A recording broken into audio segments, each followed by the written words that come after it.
Hello, everyone.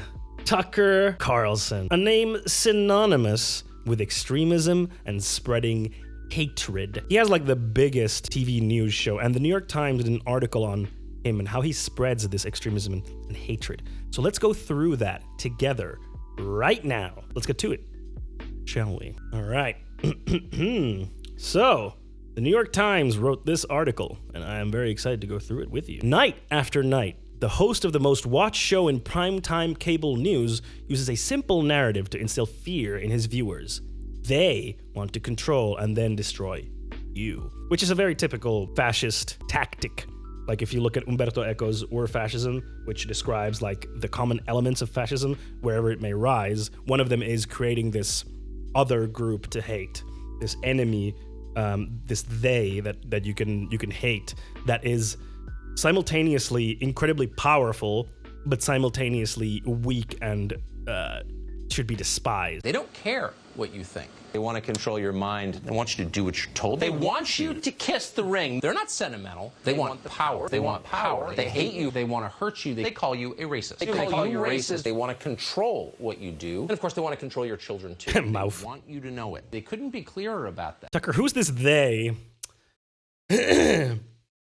Is this they in the room with us right now, Tucker? And of course, this type of language is really dangerous because, you know, in certain circles on the internet, they can be used as a synonym for Jewish people. So I'm not saying he's saying that, but, you know, this type of language is quite dangerous. Good evening and welcome to Tucker Carlson Tonight. Inside the apocalyptic world of Tucker Carlson, a New York Times analysis of 1,150 episodes reveals how Tucker Carlson pushes extremist ideas and conspiracy theories into millions of households 5 nights a week. He's done so since the beginning, but the show has gotten darker. Mr. Carlson, 52, has one of the largest megaphones in all of cable television. When President Donald J. Trump left office, Mr. Carlson filled the void on the right. Here's how the show works. They want to control what you do. When you enter Mr. Carlson's world each night, you are among his 3 million plus viewers. Think about that. Every night, over 3 million people, or 5 days a week, I should say, over 3 million people in the United States watch Tucker Carlson. Like, the platform that he has and the amount of power that he has is wild. And part of a Fox News audience that is 92% white and overwhelmingly older, according to Nielsen data. They are the ruling class. They threaten everything you believe in. I mean, it's not exactly surprising that Tucker's audience is white and old, you know? Yeah, makes sense. And like, Tucker tries to frame himself often as kind of on the side of the little people. You know, he's one of you people. He's one of just the working class, a regular dude speaking up about these terrible things, and is like, he's a millionaire who has the biggest platform on Fox News. Like, he is not some kind of proletarian hero, you know?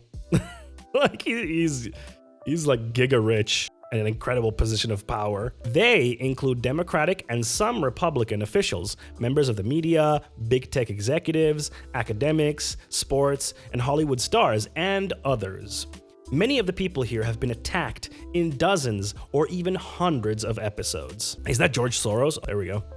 Tony Fauci is back, unchastened, with still more commands. He cares about the environment to the extent it gives him more power. Things are getting more dangerous in this country. Luckily, Kamala Harris has a plan.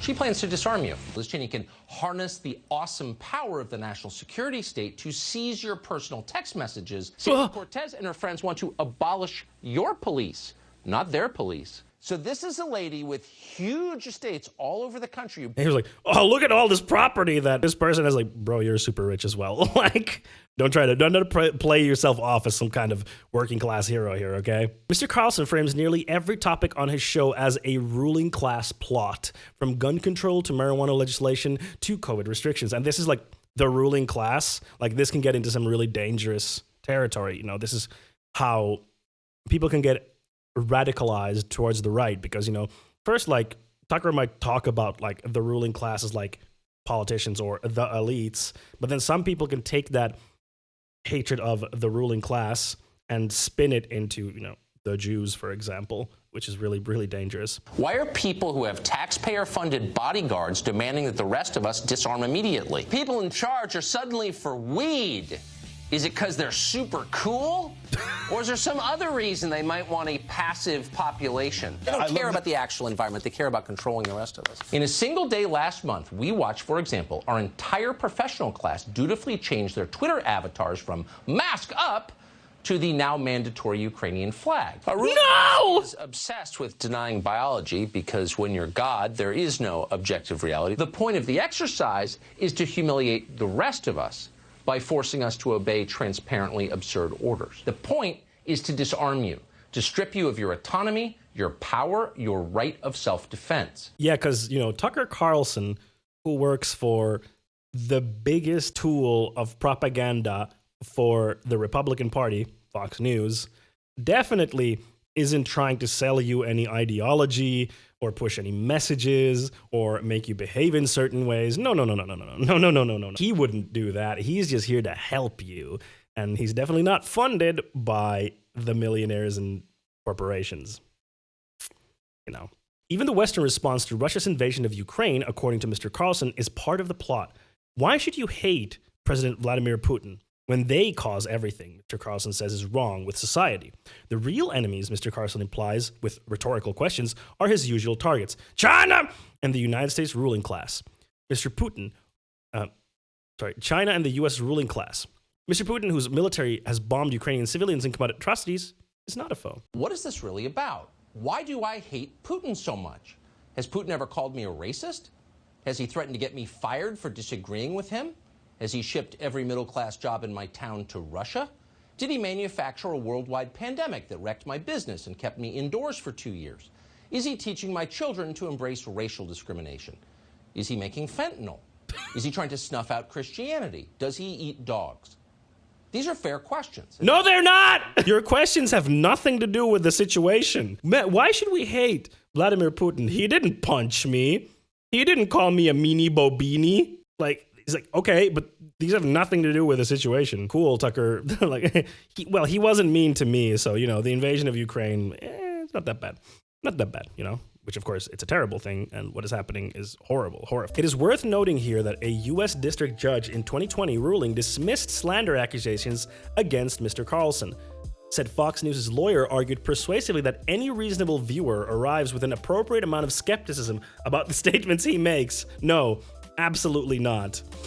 Like, no, they don't, and that's the danger, because he doesn't frame his things in that kind of way where he's like, oh, I'm just being, everyone's skeptical here. It's like, no, his statements are very much like, this is the truth. Here is the truth. As you watch the videos in the story, consider the judge's words. Mr. Carlson often begins segments with a grain of truth or an accurately quoted study, but then distorts a concept to fit his narrative. Mr. Carlson continually hammers the idea that they care more about everything else: identity politics, Afghan refugees, preventing a border wall, Roger Stone's prison sentence, than you. Repetition and they-you framing are tools commonly used by populist or authoritarian leaders to create emotional connections with their followers. Yup. They care more about identity politics than they care about your life. They care more about preventing a border wall than they do about raising the wages of American workers. They care more about putting Roger Stone in prison than about punishing looters and arsonists. They care far more about foreigners than about their own people. They seem to care more about Venezuela than they care about this country. They care Venezuela! about Afghans far more than they care about you. They don't care about you, and they're saying that as clearly as they possibly can. They don't care about your kids, and they really don't care about your grandkids. The Afghanistan thing is like, well, there's a reason why that country is not in a great place right now, and the US of A might have something to do with it, but we're not going to go into that right now.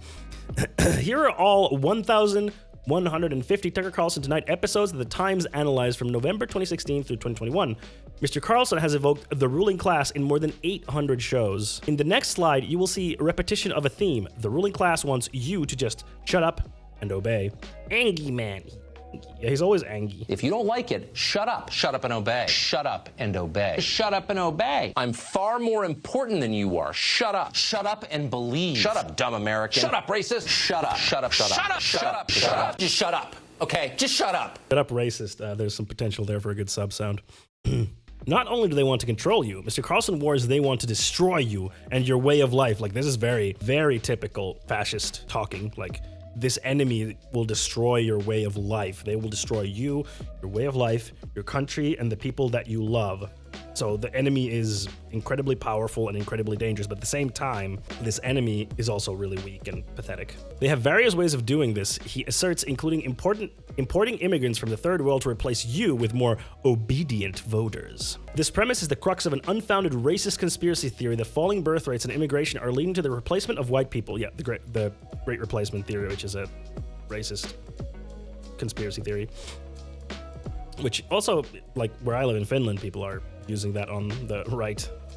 The theory echoes long-held beliefs of American white nationalists that a Jewish elite is orchestrating this replacement. Quote, "Jews will not replace us," was the chant of the white nationalists marching Charlottesville in 2017. Versions of replacement theory have been cited by perpetrators of mass shootings like those who targeted a Pittsburgh synagogue and Hispanic shoppers in El Paso. Yeah, Tucker is horrifying. Yeah, absolutely. And then you realize it's the most popular show on Fox and you're even more horrified. Yep, that's why he's so dangerous, because he has a huge platform to influence people. In order to win and maintain power, Democrats... So I'm gonna skip on the video clips because I don't want this video to be 10 hours long. The Times found that it was far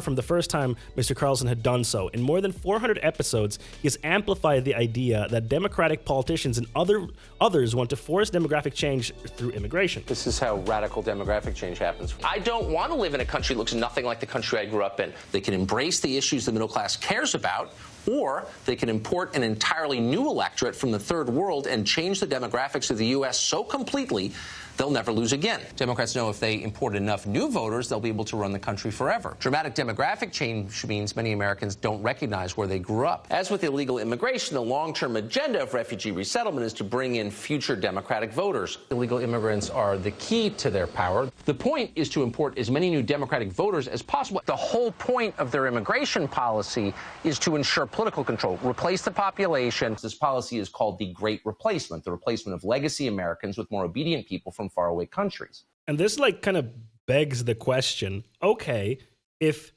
first of all, legal immigrants are coming in and, they have the right to vote, why are they all voting Democrat? Like that should be like, and the answer is not because it's a conspiracy. The answer is that, even though the two-party system sucks, at least the Democrats are a little bit less bad to immigrants.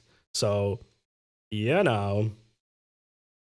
Tucker's a flip-flopper? I mean, yeah, of course. One really common version of the weak but strong thing is how people talk about how refugees steal our jobs, but at the same time live on government subsidies. Yeah. I mean, that's not as big of a thing in the United States because there's no government subsidies to live off. But yeah, the same narrative also. Yeah, they come in and they steal all your jobs and they're changing the culture, but at the same time they're at home doing nothing and just leeching off society. Yeah, very common. And this idea of like, they're coming here and replacing you. It's like the same welfare argument is used in the US too. Yeah, but I guess it has less footing compared to Europe. But anyway, these are not isolated clips. Behind every yellow box is another instance of Mr. Carlson's assertion about demographic replacement, totaling more than 50 hours, according to the Times analysis. Jesus Christ. Some of these segments begin with traditional conservative talking points about liberals being too weak on border security. But then Mr. Carlson continues to say, by the way, this is a conspiracy theory by Democratic and some Republican elites to replace you, said Nicole Hemmer, a historian at the Columbia University specializing in media, conservatism, and the far right. Mr. Carlson also posits that feminism and gender nonconformity threaten masculinity and contribute to falling birth rates.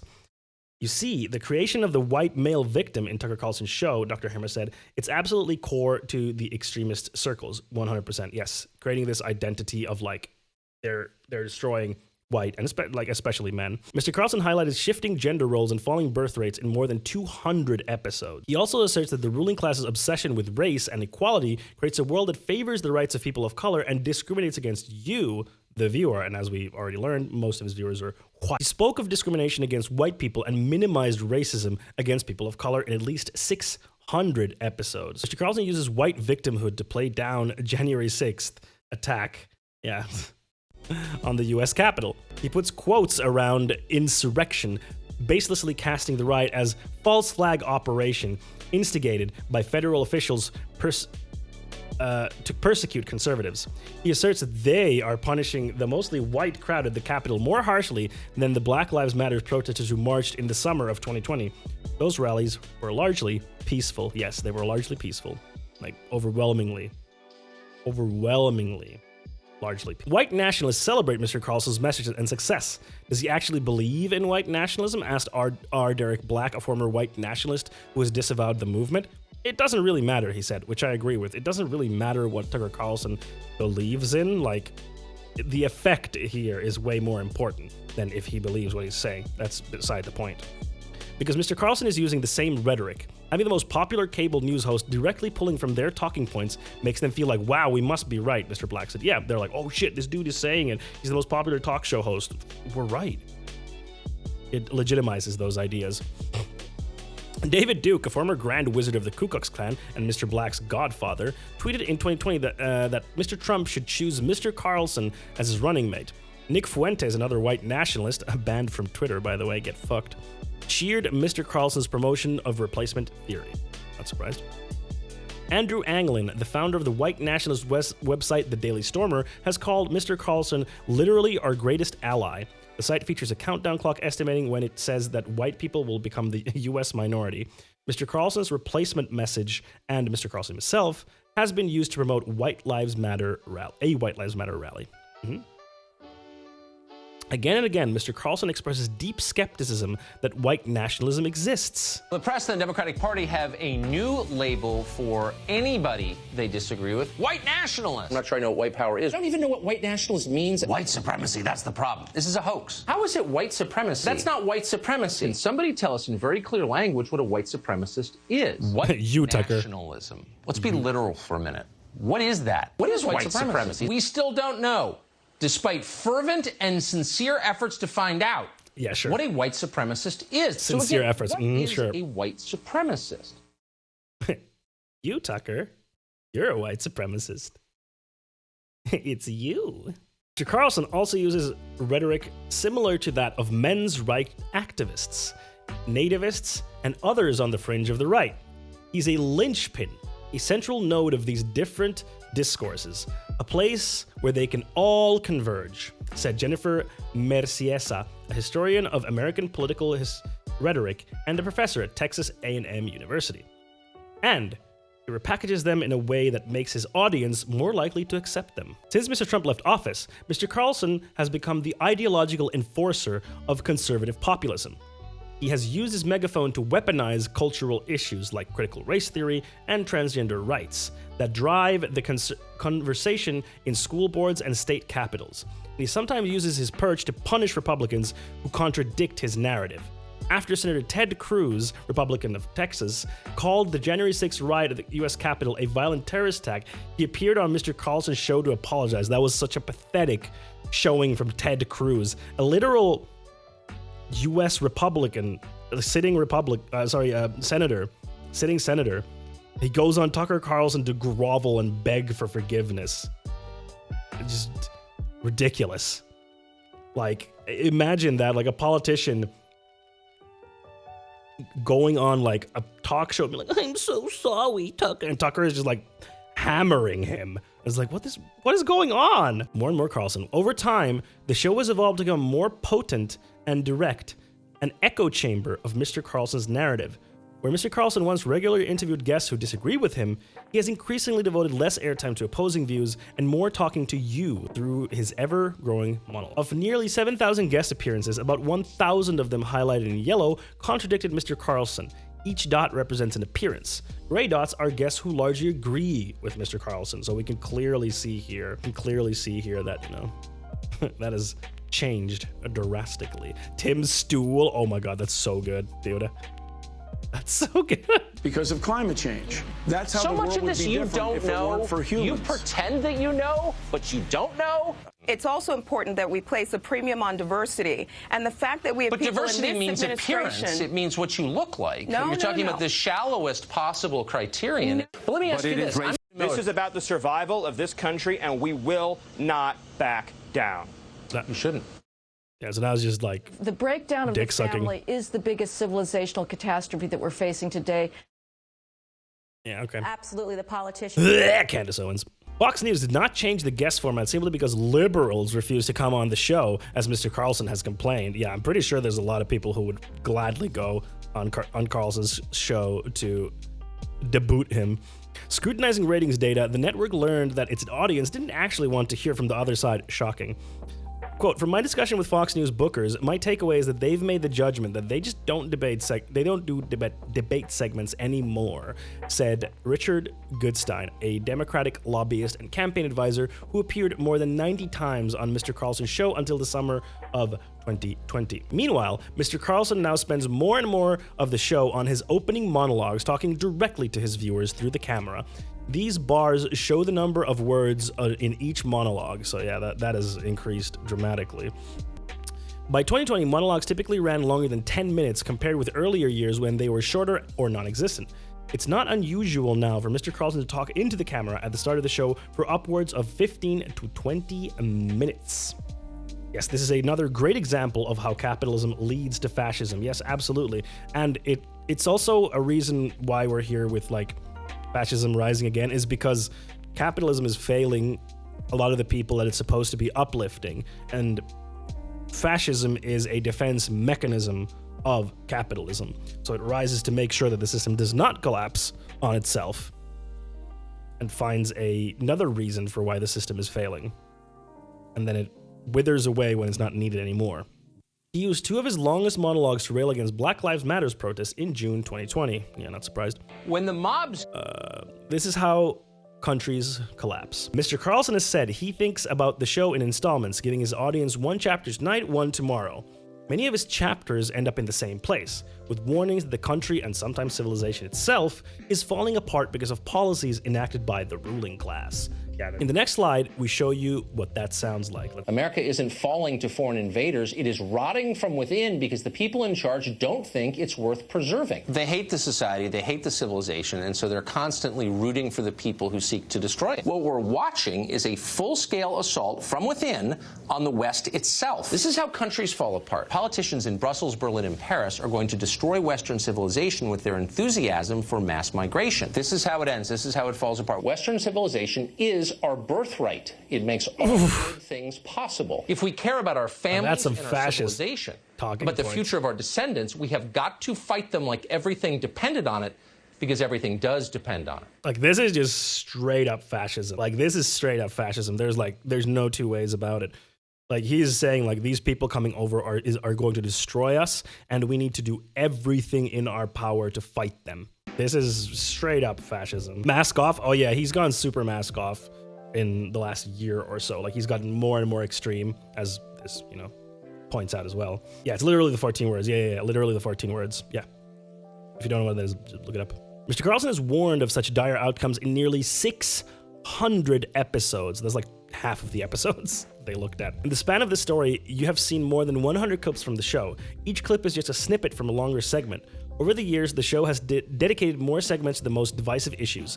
Mr. Carlson devoted 5 times as many hours to such topics in 2021 as he did in 2017, the first full year of the show according to the Times analysis. In a statement, Justin Wells, the show's senior executive producer, defended Mr. Carlson's choice of topics and language. Quote, Tucker Carlson programming embraces diversity of thought and presents various points of view in an industry where contrarian thought and the search for truth are often ignored. Oh yeah, you're definitely there for the search for truth, Tucker. Stories in Tucker Carlson Tonight, broadcasts, and Tucker Carlson original documentaries undergo a rigorous editorial process. Yeah, we gotta make sure it's racist enough. Like, the rigorous editorial process, they look at it, it's like, it's not racist enough. We're also proud of our ongoing original reporting at a time when most in the media amplify only one point of view. Yeah, okay. If it's a weeknight, Mr. Carlson will be on. Over the course of an hour, he will look you in the eye and tell you that they want to control and then destroy you. That's it for us tonight, unfortunately, but the good news is we'll be back tomorrow night, 8 p.m., the show that is the sworn enemy of lying, pomposity, smugness, and groupthink. Sure, Tucker.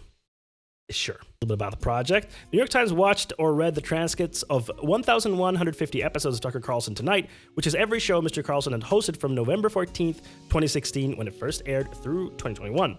Special shows and those hosted by someone other than Mr. Carlson were excluded from the analysis. That's fair. And there's just some info on the who are shown credits. Yeah, that's the article. So I hope that was able to show you how truly dangerous Tucker Carlson is, and the message that he spreads is incredibly dangerous and is leading towards fascism. And it's particularly dangerous because he has such a huge platform of over 3 million viewers every weekday night. I hope you understand how dangerous this man is and what Fox News is doing. Anyway, if you enjoyed this video, please leave a like down there and leave a comment down there. It really does help me out. And subscribe to the channel, won't you? That also helps me out a bunch, getting closer and closer to that monetization threshold, so that would be cool. And on the screen now somewhere should be another video of mine that you can watch, which I recommend that you watch because it's some good stuff. And I stream every Monday, Wednesday, not Fridays anymore, Monday, Wednesday, 6 p.m. Eastern European Standard Time. I hope you have a great rest of your day, whatever time it is. I'll see you in the next one.